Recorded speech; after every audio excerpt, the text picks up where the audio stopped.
Hi guys, SwansAwayDays here, and today is a match preview against Watford in the Carabao Cup third round.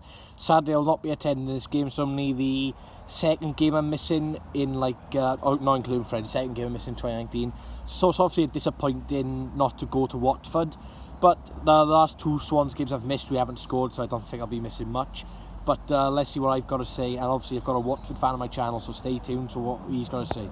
Going on to the Swans, our last result was a 0-0 draw to Bristol City. I thought we dominated. We should have scored a few goals. Andre missed a really good chance. I thought Ashley Williams played quite well for Bristol City. I thought when they brought Jeju off on the bench in the first half, Lee Johnson was not happy with Bristol City. He caused us a few problems aerially, but I thought Joe Rowan and Mike van der Hoorn were magnificent. I don't think Jake Bidwell can play. I'm not sure if we've rescinded his red card. It's just a shame, but I don't think it was a red card. But we'll see what happens. Obviously, Connor Roberts didn't play. Is he being rested? I'm not quite sure. I think Norton played quite well. Going on to Watford's last game, that was an 8-0 loss to Manchester City. Unbelievable. Man City really turned on the screw in that game. Obviously, their last result was a 3-2 loss to Norwich, so they really showed their potential and just showed how good they are at home anyway.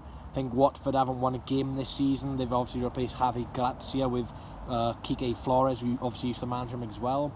So he's probably going to get his first win and Watford's first win on the board to get the Watford fans' confidence up ahead of the next Premier League game. So Watford will be looking at this as a winnable game, but I think they need to realise it's not going to be as easy as they all say it is. We haven't lost an away game this season. We've got a really good record under Steve Cooper. The players are playing well, and especially in defence, we're very solid. Attackingly, we're not as solid as I'd like. I know we've scored a lot of goals in the Championship, but the last couple of games we haven't been fluid and we haven't been attacking with real pace. I think we've really missed Daniel James, who obviously left, so I think there's still a hole to be filled in that position. I'd like to see the likes of Christopher Peterson starting. He obviously scored in the last cup game, but I just like to see a few rotational players play in this game. Maybe Declan John, a few fans will want him to start. I think Northville will start, but I'll go on to the team in more depth in a bit now. If anyone had their score prediction right against Bristol City, be on the screen now. I'm not sure if anyone did, so I might have won another week. But I really appreciate everyone who comments their prediction. It means a lot. And I know a shout's not much, but it's nice for you to get some recognition for getting the scores right. I don't believe there's been one person yet this year on my channel that's got the prediction right and the scores right. So let's see who the first one to do that is. But I'm not sure if anyone got it right, but if you did, you would be on the screen.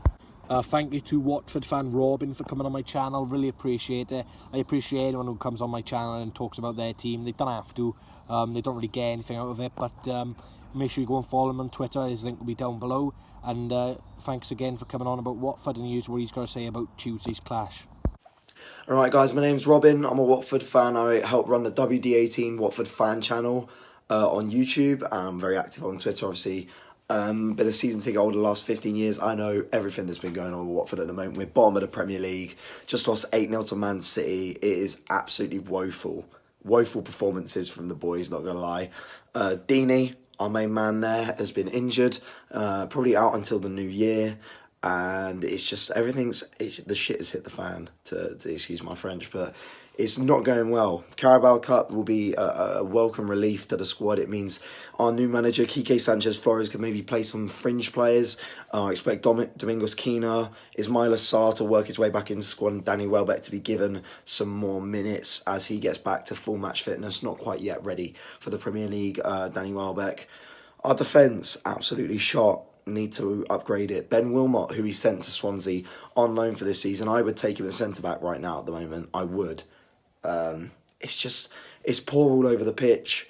Hopefully we can get a win against a team obviously from the Championship, and that'll set us towards Wolves on Saturday, which is the main focus for Quique. But getting knocked out of the cup by Swansea, who are in the Championship, will be another big blow to Watford at the moment. So as a Watford fan, I'm expecting us to try and bounce back from this drubbing from Man City and come with a win. But we know Swansea are a good team. The Championship, one of the toughest leagues out there.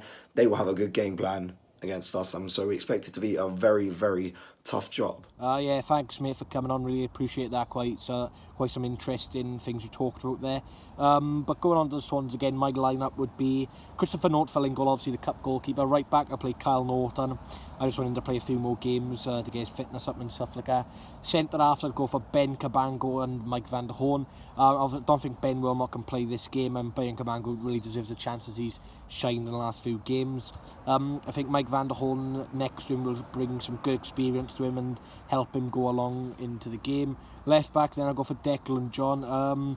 He's very good attacking, but defensively he's not the best, but it'd be good to see Declan John because he hasn't played that bad in the cup games, so it'd be good to see Declan John be given a chance. In the midfield then I'd probably go for, I think, Tom Carroll. I think he deserves a start. I think he needs to get his fitness up and stuff like that, so I'd play Tom Carroll. In the central defensive midfield role then I'd probably go for Jay Fulton.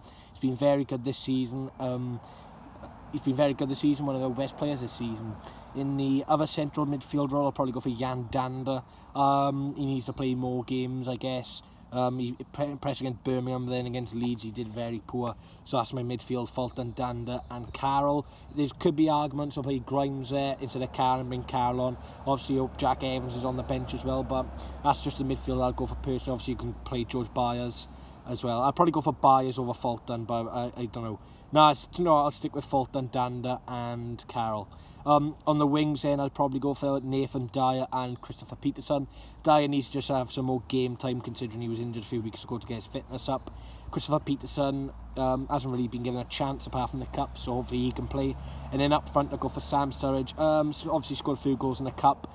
Still yet to register a goal in the championship, but every time I see him he's getting better. He set up a really good chance on the weekend for Andre. Lovely 1-2 with Ayew, flicked it over the Bristol City defender's head. Ayew should have scored and got Sam an assist, but it's not the end of the world. And on the bench then I'd like to see the likes of Jordan Garrick, Wayne Routledge, Jack Evans, possibly an Andre Ayew or Borja Baston, just in case we're out of the game and we can get something. But if we lose, it's not the end of the world because we can focus on the league. But I would like us to progress in the cup because I do like a cup run. But at the minute, if someone said, would you have a challenge for the league or progress in the cup, I'd obviously go for challenge in the league. But safe journey to all Swans fans going up. It should be a good game. Still debating whether to do a live stream or just do a match reaction. So follow my Instagram and all my socials down below. Make sure you follow me on all them to keep me updated what I do, like Swans and stuff like that. Be really appreciated. Going on to my score prediction for Tuesday, I'm going to go a 1-1 draw. I think Watford are lacking confidence heavily. I think they're conceding a lot of goals, like I've said. I can see them scoring because they're at home and they'll probably be a strong force, especially with the likes of Sarr playing, who's a very good player. They've got the likes of Troy Deeney, Andre Gray.